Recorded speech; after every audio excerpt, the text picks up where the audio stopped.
कृष्ण। प्यारे भक्तों, आपको मेरा प्यार भरा राधे राधे। भगवान श्री हरि विष्णु की जय। आज वैशाख मास के पूर्णिमा है, दिनांक 22 मई 2024। आज हम श्रवणपान करेंगे वैशाख मास पूर्णिमा की कथा। तो आइए श्रवणपान करते हैं। द्वापर युग में एक बार भगवान श्री कृष्ण से यशोदा माता पूछती है कि आप संसार के पालन करता हो, मुझे कोई ऐसा उपाय बताओ जिससे मृत्यु लोक में किसी भी स्त्री को विधवा होने का डर न हो और न ही उसे निसंतानता का दुख रहे। इस पर भगवान श्री कृष्ण ने अपनी माँ से कहा, हे माते, मैं आपको एक ऐसे व्रत के बारे में बताता हूँ। सौभाग्य और संतान प्राप्ति के लिए हर महिला को 32 पूर्णमासी व्रत को रखना चाहिए। यह संतान और सौभाग्य की रक्षा के लिए बेहद महत्वपूर्ण है। मैं तुम्हें विस्तार से बताता हूँ। कांतिका नामक एक नगर में चंद्रहासे नाम का राजा राज करता था।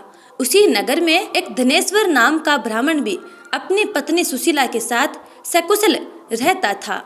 इनके घर में धन संपत्ति की कोई कमी न थी, लेकिन ब्राह्मण के कोई संतान न थी, जिसके कारण दोनों दंपति बहुत दुखी रहते थे। एक बार उस नगर में एक साधु आया जो आसपास के सभी घरों से भिक्षा मांगने के बाद गंगा नदी के किनारे बैठकर भोजन करके जीवन यापन करता था। लेकिन वह साधु धनेश्वर ब्राह्मण के घर भिक्षा मांगने कभी नहीं जाता था। साधु के ऐसे बर्ताव देख सुशीला और धनेश्वर बहुत दुखी हुए।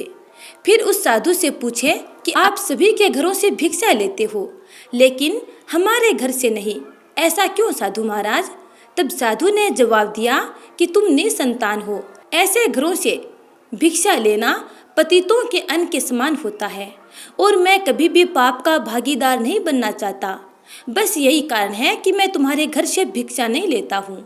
यह सुनकर धनेश्वर बहुत दुखी हो गया और साधु से पूछने लगा, हे महाराज, ऐसा कोई उपाय बताएं जिससे मुझे संतान सुख की प्राप्ति हो जाए।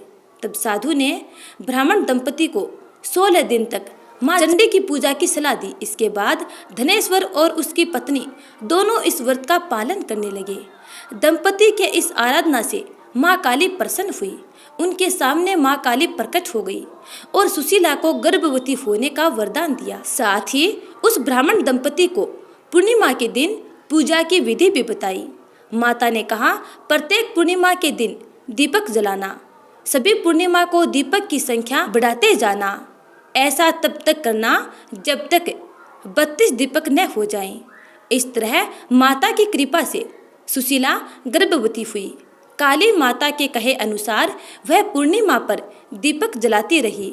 फलस्वरूप दंपति के घर एक पुत्र ने जन्म लिया, जिसका नाम धनेश्वर और सुशीला ने देवदास रखा। देवदास के बड़े होने के पश्चात धनेश्वर ने उसे विद्या ग्रहण करने के लिए काशी भेजा। काशी में देवदास के साथ एक अजीब दुर्घटना घटी, जिसमें धोखे से देवदास का विवाह हो गया। जब देवदास ने बताया कि वह अल्पायु है, फिर भी उसका जबरदस्ती विवाह करवा दिया गया।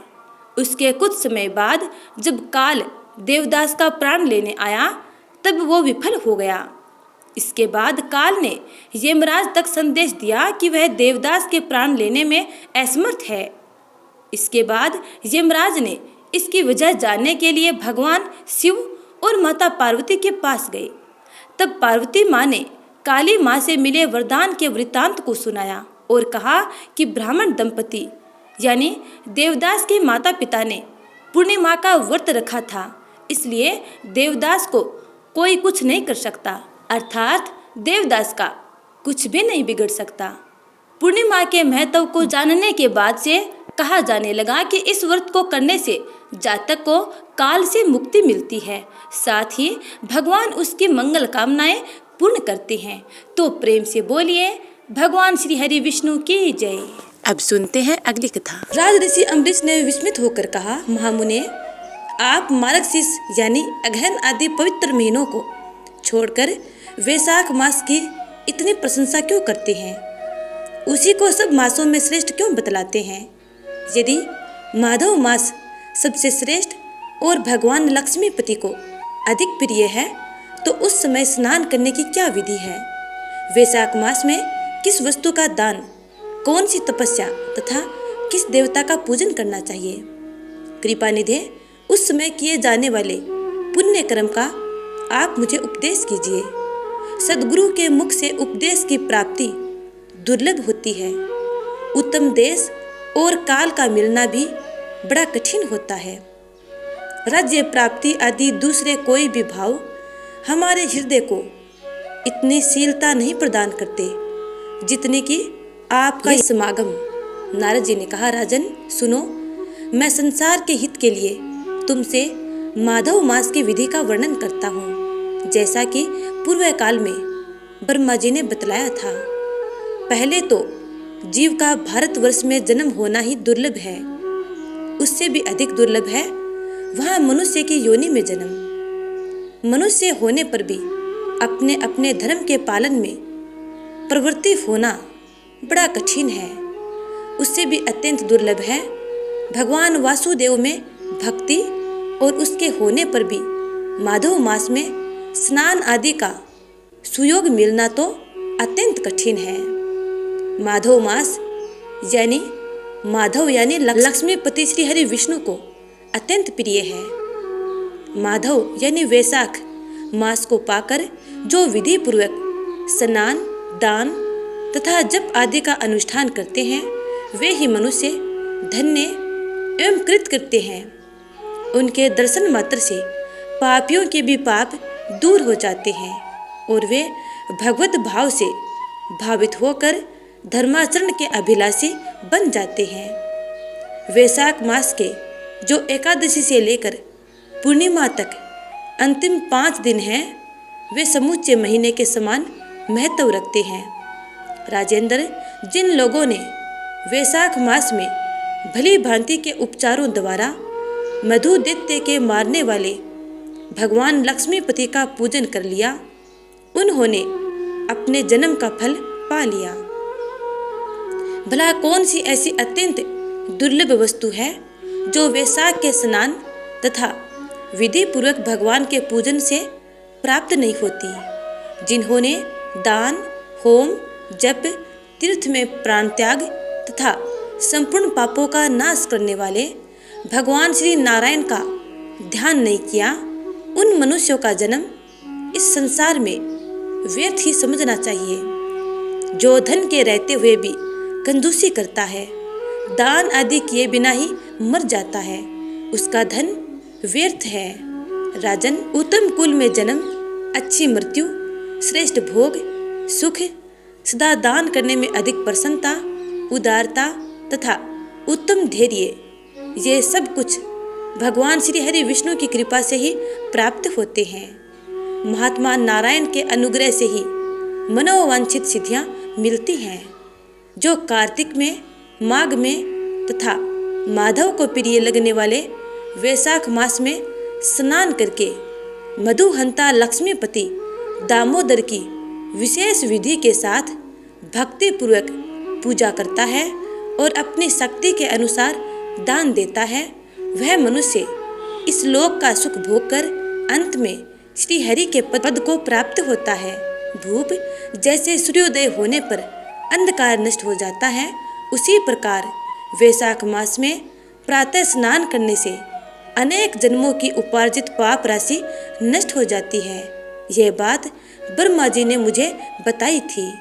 भगवान श्री विष्णु ने माधव मास की महिमा का विशेष प्रचार किया है। अतः इस महीने के आने पर मनुष्यों को पवित्र करने वाले पुण्य जल से परिपूर्ण गंगा तीर्थ, नर्मदा तीर्थ, यमुना तीर्थ अथवा सरस्वती तीर्थ में सूर्योदय से पहले स्नान करके भगवान मुकुंद की पूजा करनी चाहिए। इससे तपस्या का फल भोगने के पश्चात अक्षय स्वर्ग की प्राप्ति होती है। भगवान श्री नारायण अनामय, रोग व्याधि से रहित हैं। उन गोविंद देव की आराधना करके तुम भगवान का पद प्राप्त कर लोगे। राजन, देवादिदेव लक्ष्मीपति पापों का नाश करने वाले हैं। उन्हें नमस्कार करके चैत्र की पूर्णिमा को इस व्रत का आरंभ करना चाहिए। व्रत लेने वाला पुरुष यमनियों का पालन करे, शक्ति के अनुसार कुछ दान दे, हविष्यान भोजन करे, भूमि पर सोए, ब्रह्मचर्य व्रत में दृढ़ता पूर्वक स्थित रहे तथा हृदय में भगवान श्री नारायण का ध्यान करते हुए कृच्छ्र आदि तपस्याओं के द्वारा शरीर को सुखाए। इस प्रकार नियम से रहकर जब वैशाख की पूर्णिमा आए उस दिन मधु तथा तिल आदि का दान करे, श्रेष्ठ ब्राह्मणों को भक्ति पूर्वक भोजन कराए, उन्हें दक्षिणा सहित धेनु दान दे तथा वैशाख स्नान के व्रत में जो कुछ त्रुटि हुई हो उसकी पूर्णता के लिए ब्राह्मणों से प्रार्थना करे। भूपाल, जिस प्रकार लक्ष्मी जी जगदीश्वर माधव की प्रिया है, उसी प्रकार माधव मास भी मधुसूदन को बहुत प्रिय है। इस तरह उपयुक्त नियमों के पालन पूर्वक 12 वर्षों तक वैशाख स्नान करके अंत में मधुसूदन की प्रसन्नता के लिए अपनी शक्ति के अनुसार व्रत का उद्यापन करें। अम्बरीश, पूर्व काल में ब्रह्मा जी के मुख से मैंने जो कुछ सुना था वह सब वैशाख मास का माहात्म्य तुम्हें बता दिया। अम्बरीश ने पूछा, मुने, स्नान से परिश्रम तो बहुत थोड़ा है, फिर भी उससे अत्यंत दुर्लभ फल की प्राप्ति होती है। मुझे इस पर विश्वास क्यों नहीं होता है? मुझे मोह क्यों हो रहा है? नारद जी ने कहा, राजन, तुम्हारा संदेह ठीक है। थोड़े से परिश्रम के द्वारा महान फल की प्राप्ति असंभव सी बात है, तथापि इस पर विश्वास करो, क्योंकि यह ब्रह्मा जी की बताई हुई बात है। धर्म की गति सूक्ष्म होती है, उसे समझने में बड़े बड़े पुरुषों को भी कठिनाई होती है।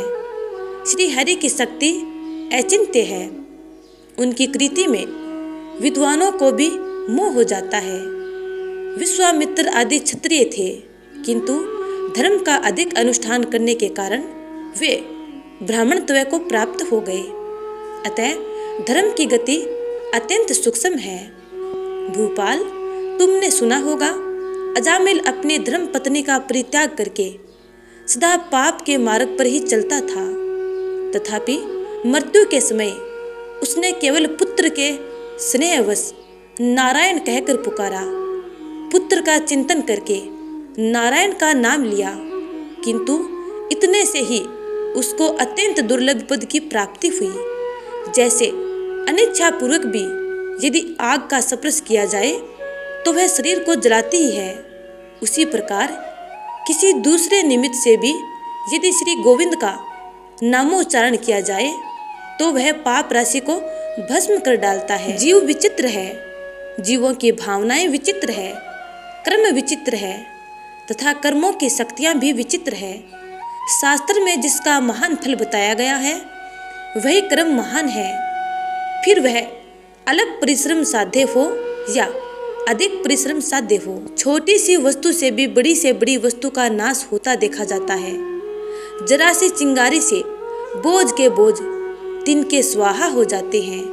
जो श्री कृष्ण के भक्त हैं उनके अनजान में किए हुए हजारों हत्याओं से युक्त भयंकर पातक तथा चोरी आदि पाप भी नष्ट हो जाते हैं।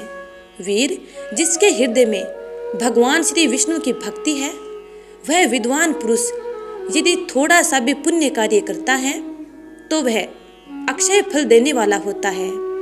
अतः माधव मास में माधव की भक्ति पूर्वक आराधना करके मनुष्य अपनी मनोवांछित कामनाओं को प्राप्त कर लेता है। इस विषय में संदेह नहीं करना चाहिए। शास्त्रोक्त विधि से किया जाने वाला छोटे से छोटे कर्म क्यों न हो, उसके द्वारा बड़े से बड़े पाप का भी क्षय हो जाता है अथवा नष्ट हो जाता है तथा उत्तम कर्म की वृद्धि होने लगती है। राजन, भाव तथा भक्ति दोनों की अधिकता से फल में अधिकता होती है। धर्म की गति अति सूक्ष्म है, वह कई प्रकारों से जानी जाती है। महाराज, जो भाव से हीन है, जिसके हृदय में उत्तम भाव एवं भगवान की भक्ति नहीं है, वह अच्छे देश तथा काल में जा जाकर जीवन भर पवित्र गंगा जल से नहाता और दान देता रहे तो भी कभी शुद्ध नहीं हो सकता, ऐसा मेरा विचार है। अतः अपने हृदय कमल में शुद्ध भाव की स्थापना करके वैशाख मास में प्रातः स्नान करने वाला जो विशुद्ध चित्त पुरुष भक्ति पूर्वक भगवान लक्ष्मीपति की पूजा करता है, उसके पुण्य का वर्णन करने की शक्ति मुझ में भी नहीं है। अतः भूपाल, तुम वैशाख मास के फल के विषय में विश्वास करो।